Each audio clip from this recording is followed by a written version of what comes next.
Continuamos en Notimundo a la Carta. Una opción para mantenerse informado. Con Gisela Bayona.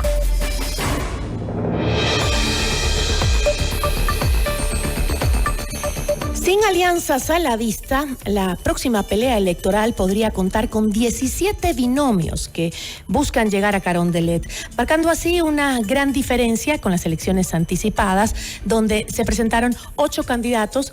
¿Cómo identificar aquellas banderas rojas en una multitud de candidaturas?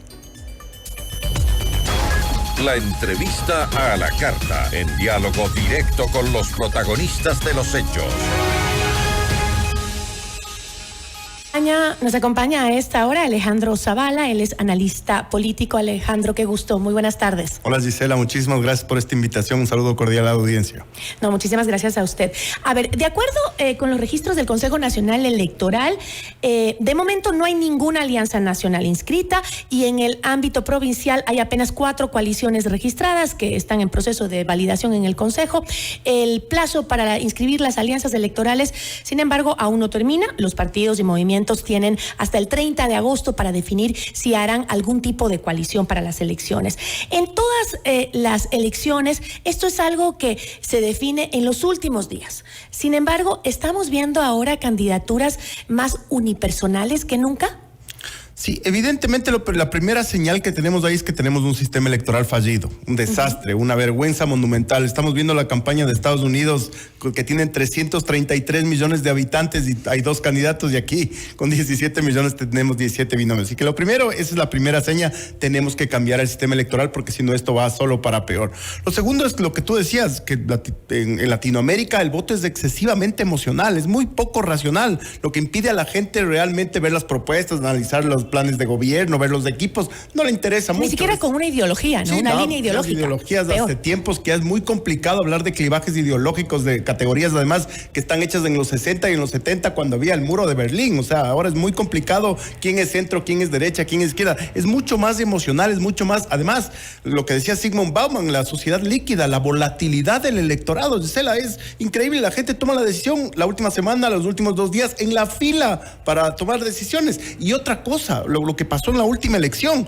Date cuenta también lo que pasó que en la última elección, digamos, Javier Hervas en el 21 de 0 a 15% en 4 meses. Pero Daniel Noboa de 4 a 24 en 2 semanas. Y Álvaro Marchante de Comunicaliza dice que en 2 días subió entre 14 y 16 puntos. Entonces, esto es todo lo que puede pasar, es una locura. La volatilidad del electorado es impresionante y sus 5 meses de elección es todavía bastante tiempo. ¿Y qué mueve a esa volatilidad? Es decir, nos movemos, sí, por emociones, ¿no es cierto? Pero entonces, a eso es lo que estarían apelando muchos candidatos. Sí, desde a las luego. Emociones, a moverte el sentimiento. Totalmente es así.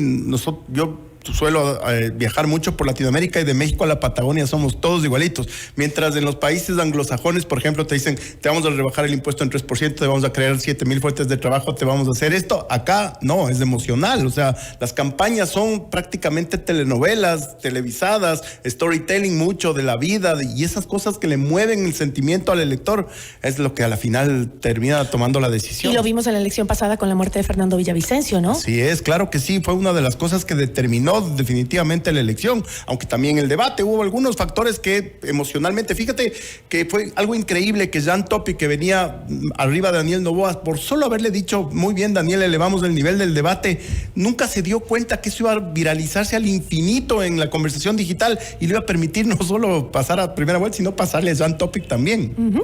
Ahora, ¿se esperan alianzas entre partidos para disminuir justamente esa cantidad de candidatos presidenciales? ¿Se podrían dar? En realidad yo creo que van a ser muy pocas y más bien de membrete, como por ejemplo Reto apoyando a la Revolución Ciudadana, que Reto sabemos que no es absolutamente nada, sino que es más bien la idea de esto, de que no vamos a fragmentar o la Revolución Ciudadana puede decir ahora sí estamos buscando aliados cuando sabemos perfectamente que es solo un membrete. No veo mucho más. Hay una cosa con la que yo he trabajado toda la vida que es complicadísima, que es los egos de los políticos. O sea, es impresionante. Hay gente que no tiene la más mínima posibilidad, que sabe perfectamente que no, pero les gusta estar en los debates, les gusta venir a los medios de comunicación, la exposición, la línea en la hoja de vida diciendo fui ex candidato a la presidencia de la República, es impresionante. Yo he visto gente que sin ninguna posibilidad tú le dices bájese porque no tiene, y te dicen que no directamente. Ahora, estas son las segundas elecciones con paridad de género obligatoria, ¿no? ¿Qué sucede con la participación femenina en estas elecciones? Porque si los partidos carecen de cuadros masculinos, ¿cómo nos va a ir con las mujeres en las postulaciones esta vez? Bueno, yo no adhiero para nada al criterio machista, porque es machista que dicen que porque son una cuota van a estar las mujeres ahí. Eso no es verdad. Lo que es verdad es que a igual capacidad es importante tener la visión de las mujeres, pues son el 51% de la gente. Es absurdo, la sociedad está compuesta por hombres y mujeres. Lo que tenemos que ver es cuáles son las que realmente están capacitadas, como en todo, como en los hombres también. Pero tampoco pasa. Claro, bueno, esa no es la selección. Bueno, habrán algunas, tendríamos que detenernos a ver, como claro, es lo recomendable. Me refiero por las elecciones anteriores. ¿Qué es lo que ha hecho cada una de las mujeres que están participando en política? ¿Cuál es su trayectoria? ¿Cuáles son sus méritos académicos, políticos, para tomar la decisión también de votar por un binomio? Ya vemos la trascendencia de un binomio en la presidencia de la República.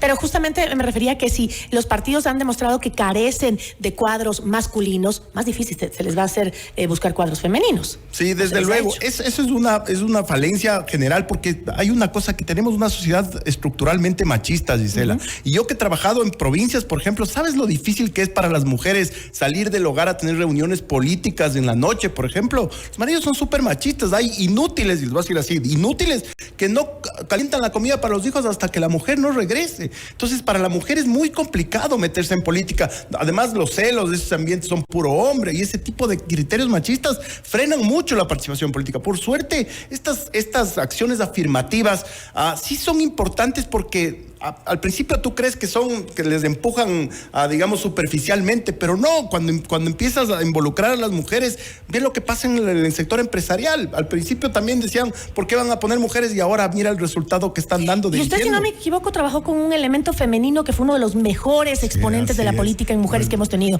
Mae Montaño. Tuve el altísimo honor de acompañarle casi una década, fue la asambleísta más importante de la política en el Ecuador y una luchadora por la defensa de las mujeres, por eso... Tenía todos los argumentos para poder ser una gran política en nuestro país. Yo tengo un cariño impresionante y una admiración gigante, y por eso ya ve las cosas que pensábamos exactamente igual. Increíble, ¿no?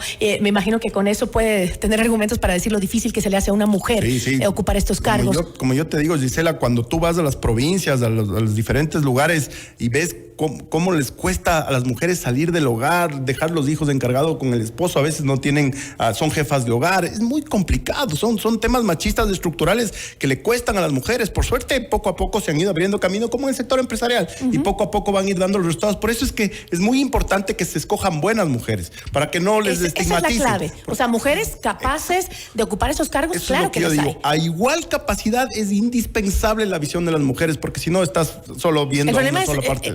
El momento de escoger, a quién escoges y por qué la escoges. Sí, bueno, eso también es muy importante, que hagamos la selección los ciudadanos. Esa es nuestra tarea. Los políticos nos proponen cualquier cosa, pero los ciudadanos no podemos votar cualquier cosa. Por eso esos espacios son súper importantes, para que los medios, para que los binomios, las mujeres que estén aquí, tú que eres una periodista tan acuciosa, les vas a sacar seguramente el jugo, y los ciudadanos se darán cuenta quién sí y quién no. Pero ¿sabes cuál es el problema también? Que los ciudadanos tienen que tomar la responsabilidad de conocer quién es el binomio, porque solo votan por el presidente, pero no votan por el binomio. Tienen que conocer si los dos pueden hacer una buena carrera en Carondelet, porque es lo que nos pasó en las últimas elecciones y lo que nos pasa en el actual gobierno. Sí, ¿no? De acuerdo. O sea, yo creo que la selección tiene que ser fundamental, no solo con los binomios, además los programas de gobierno, la visión de país que nos van a dar. El problema aquí, Gisela, también es que cómo hacen plataforma política los políticos en el Ecuador. No hacen plataforma diciéndome, esta es mi visión de país, esto es lo que les pongo en seguridad, en economía, en empleo, qué sé yo. Lo que hacen es atacar a todo el que pueden para ver cómo logran 5 minutos de cámara. Mira lo que pasa en la asamblea, pues es una vergüenza. 50,000 juicios políticos, 200,000 convocatorias a los ministros, y pasó en el gobierno pasado, porque los asambleístas erróneamente creen que eso les da plataforma política. Debemos empezar a no votar por esos malos elementos. Yo creo que hay procesos de fiscalización serios que sí se deben llevar a cabo, para eso tienen el control político la asamblea, pero cuando tú ves estas shows, estos espectáculos, no le hacen bien a la política, y eso, Gisela, baja el nivel de la política. Y cuando bajas al fango, todos bajamos al fango, mango, absolutamente todos. Mira que el Latinobarómetro del año pasado, solo 3 de cada 10 jóvenes en Latinoamérica piensan que la democracia es un buen sistema. O sea, eso es terrible porque eso es caldo de cultivo para el autoritarismo de izquierda, derecha, de botas, no me importa. El autoritarismo es... Ya viste lo que pasó en los 70s en el Cono Sur en Sudamérica. Es terrible. Argentina, 30,000 desaparecidos en Argentina, un estadio... Chile igual. Chile igual, Brasil, Paraguay. Fueron dictaduras... No nos vayamos tan lejos, Perú. Perú, dictaduras cruentas. Entonces, los políticos tienen que entender que tienen una responsabilidad gigante porque están bajando el nivel de la democracia. Y eso es caldo de cultivo para el autoritarismo y después así nos dirá, porque lo primero que hace un autoritario es coartar libertades, que eso es consustancial a los jóvenes, pues, o sea, los jóvenes que son los que no creen en la democracia, después cuando sientan que se les coartan las libertades, ya van a ver lo que les pasa tienen que leer lo que pasó en los 70s en Sudamérica para que tengan una idea de cómo es la cosa. Incluso hay películas que las vean, que son buenísimas. Sí, La Historia Oficial, La Noche de los Lápices, puedo decir algunas. Ahora, El Vuelo de la Muerte es buenísima también. Exacto. Ahora, bueno, para generar esa sociedad que se involucre con la política, que conozca, también hay que exigir a los partidos que tengan estructuras, que no sean partidos de alquiler, como hemos visto hasta ahora, ¿no? Y en un país golpeado por la crisis económica y por la inseguridad, ¿cómo se entiende estas candidaturas que no vienen acompañadas de estructuras políticas? Gisela, yo creo que hay 4 razones esenciales por las cuales nuestro sistema electoral es fallido. El primero es el 115 de la Constitución de Montecristi. Yo no sé por qué van al Código de Democracia y saltan la clase de pirámide de Kelsen. Eso está blindado por Constitución. El 115 dice que es el Estado y nadie más que el Estado el que financia las franjas electorales para los partidos políticos y que además les da fondo partidario. Y además tiene ahí mismo en la segunda parte de ese artículo, dice que todos los privados están prohibidos de hacer anuncios o publicidad en medios o en vallas o etcétera. Después tenemos un Código de la Democracia absolutamente laxo. Pues, ¿cómo crees que en un país de nuestro tamaño podamos tener 300 organizaciones políticas? Creo que en esta campaña van a competir más de 76 organizaciones. Es una vergüenza. Sin embargo, son líderes que no tienen equipos. Exactamente. Lo tercero es el órgano electoral. Tenemos un órgano electoral opaco que no garantiza. Si son los guardianes de la democracia con nuestros votos. Y mira los papelones que han pasado. Es de escucharle a la consejera Nájera una vez solo ver cómo se reparten las delegaciones. Y lo cuarto, lo que tú decías, los partidos políticos. Es imposible que en el Ecuador los partidos tradicionales están heridos de muerte. El PCC, la Izquierda Democrática, bueno, la DP desapareció. Pero los nuevos partidos son partidos de alquiler, pues que cada año y medio cambian de dueño. Se compran, se venden los espacios. Tenemos partidos políticos que han sido vendidos por gente que estaba en la cárcel. Por Dios. O sea, si es que no exigimos que los partidos políticos sean serios, responsables y que le planteen equipos de trabajo y proyectos de país a la ciudadanía, pues tampoco vamos a tener ninguna mejora en la democracia. ¿Qué banderas rojas le puedes decir a la ciudadanía que tome en cuenta a la hora de decidirse por un candidato? Bueno, primero que no te ponga un modelo de país. O sea, que no te explique cuál es el modelo de país que vas a seguir. En seguridad, en economía, en generación de empleo, en seguridad social, en temas álgidos, dime cuál es tu modelo de país. Yo no quiero leerme, nadie se va a leer un programa de gobierno de 200 páginas. Dime, enséñame en poco tiempo cuál es tu plan. Segundo, cuál es tu equipo. Yo no sé por qué la gente esconde los equipos, los políticos. Enséñame cuáles van a ser tu equipo de gente que va a trabajar a tu lado. Gente proba, gente con trayectoria, gente preparada, con experiencia. Eso es, si no te cuando llegan a Carondelet es que empiezan a decir, ¿y ahora quién ponemos? O sea, yo creo que el equipo es fundamental. Tercero, cuéntame de dónde has sacado el financiamiento. Yo creo que una bandera muy roja es de dónde salen los financiamientos, porque vemos claramente en este momento, es increíble el poder que tiene el narco, cómo ha permeado. Hay organizaciones que directamente defienden a los narcos. Los gobiernos seccionales, empezaron por los gobiernos seccionales, ojo. Ya vemos algunas denuncias en Esmeraldas, en otros sitios que hacen contratos con los grupos de delincuencia organizada, los municipios, por Dios. Eso es terrible. Y ahora yo he escuchado que van por la asamblea porque necesitan reformar algunas leyes, necesitan algunos otro tipo de tratos y defensa, sobre todo. Las organizaciones narcopolíticas necesitan defensa política. Ahora, tengo rápidamente que cerrar, pero me gustaría saber cómo se enfrenta Daniel Noboa en estas elecciones con una derecha dividida y una izquierda fraccionada por el correísmo. ¿Podría haber también la posibilidad de un outsider? Bueno, eso es muy importante. Voy a empezar por lo último. Estoy unido pregunta porque ya me estás diciendo que cierre. Voy a empezar por lo último.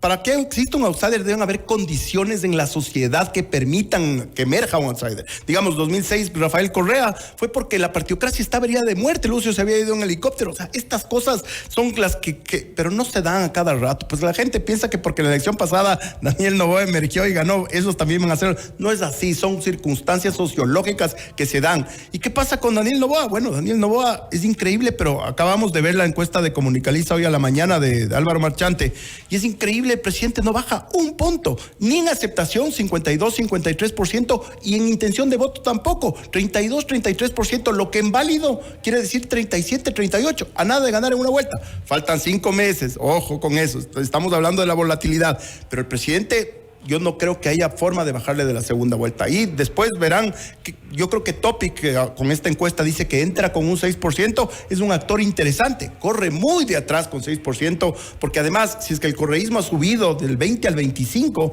estaba en 19, 20 Luisa y ahora está en el 25, va a ser muy polarizada, hay muy poco espacio para entrar con tanta polarización entre el gobierno y la Revolución Ciudadana. Bueno, va a ser una elección interesante. Estaremos atentos y seguro que nos volvemos a ver para conversar del tema. Por favor, siempre a las órdenes. Un gusto estar aquí. Gracias, Alejandro. Nos acompañó Alejandro Zavala, analista político. Notimundo a la carta.